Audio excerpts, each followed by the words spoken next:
Tintin in Cairo, Tintin on the moon, Tintin underwater, Tintin in Egypt, Tintin in Greece.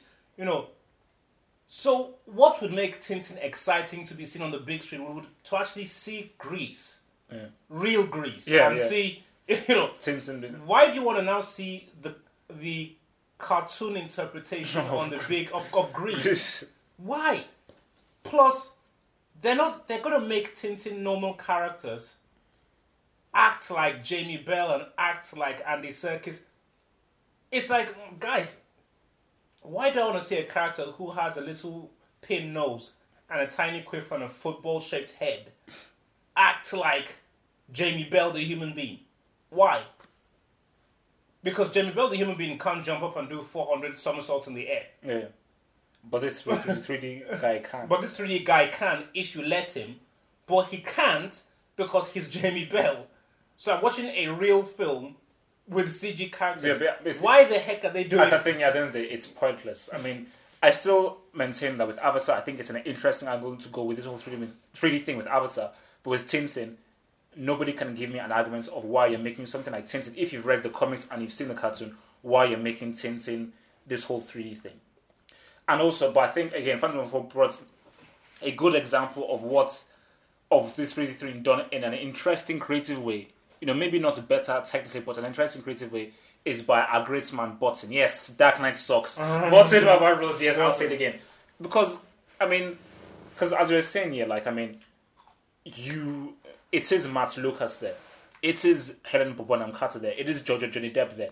But they're within a 3D world and their heads and their bodies have been manipulated, but you still know that it's that actor that's there so they can recognize them. And before I watched the trailer, because that is what I actually thought the Avatar thing would be like, is that I'll be able to recognize that it's Sam Worthington and Zoe Saldana, but they will look like aliens and stuff, but I'll still be able to recognize them. But the way it is now is that it's just pretty much residuals, like if just faint similarities within what they look like, but it's so far removed from what, you know, they look like, you know, in reality, you know, and that leads to a danger of like the audience feeling detached emotionally from these characters, because like, I mean, that's the main thing. I think that is obviously what James Cameron is trying to achieve, that you will still, because I was reading an interview with him, is that when you watch it, you won't care that it's CG and stuff. You will be invested into the world and you will care about the characters and you'll be into it. I think it's going to be risky. You know, it's going to be risky. You know, it can't work because the human beings are going to keep on reminding you that these guys are CG guys.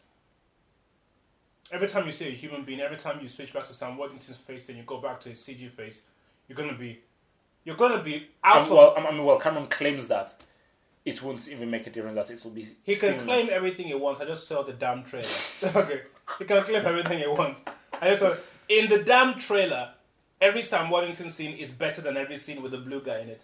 In that stinking trailer. I mean, so to be honest, like, the stuff on Pandora was amazing, but really the best part of the trailer was like, wow, man. When you saw Sam Worthington look at his avatar... Benji, the best part of that damn trailer was the Sam Worthington bit. Okay. I mean, half hope. That's okay. No, it's called reality. And have hope. The truth of this is that that's the sick thing. That's the truly sick thing, is that, and don't tell anybody that we said this because it's a secret. Yeah. The best bits of that thing were the first half. The first half were Abyss. The first half were aliens. The first half was back in the day, what I signed up for, what I paid money for, my popcorn. I said yes until the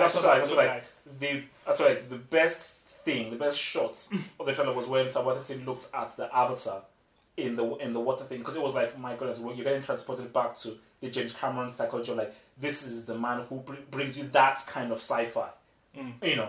That kind of stuff that is real. It is very real. You know, you go and watch Abyss, you go and watch Aliens.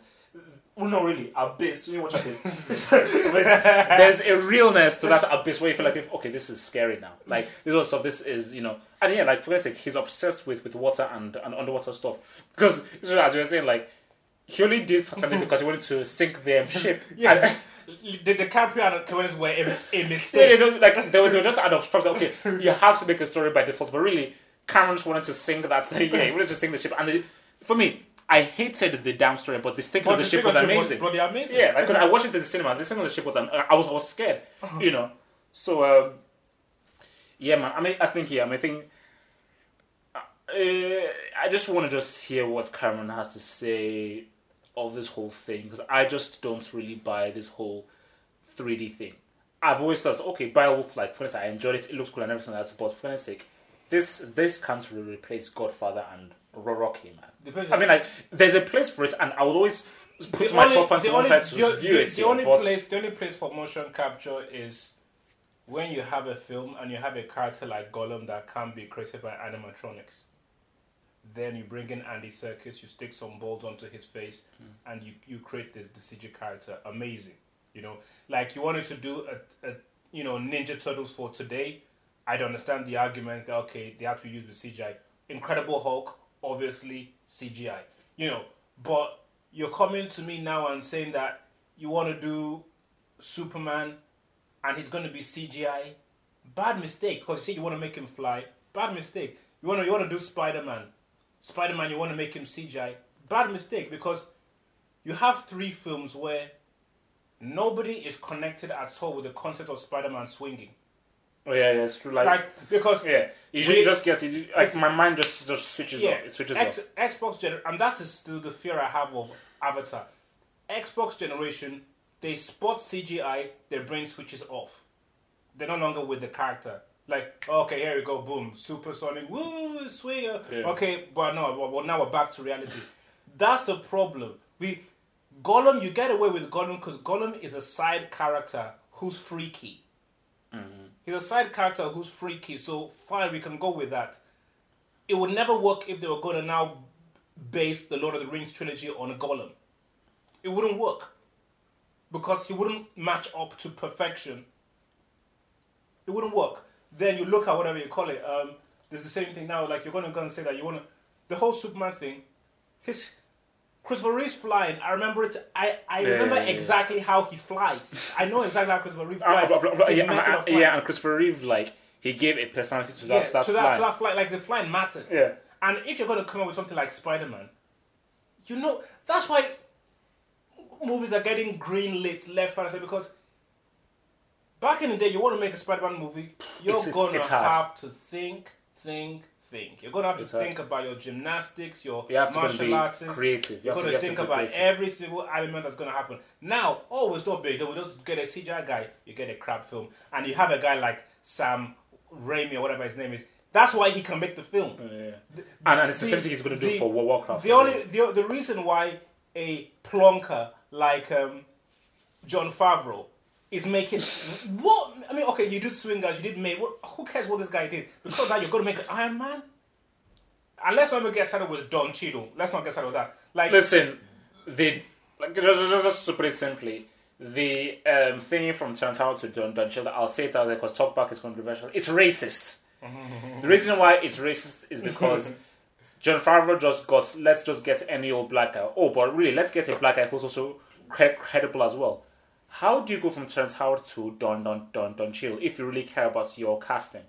Don Cheadle's acting and his resume of films that he's made is totally different. Look. Let's not harp on it.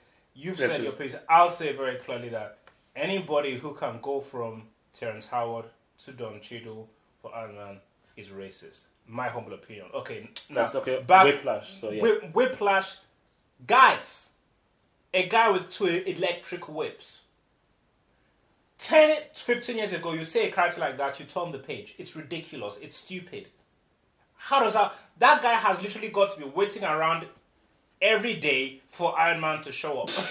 Because how does he eat? How does he sleep? How does he rob banks? What's a man doing with 2 electric whips?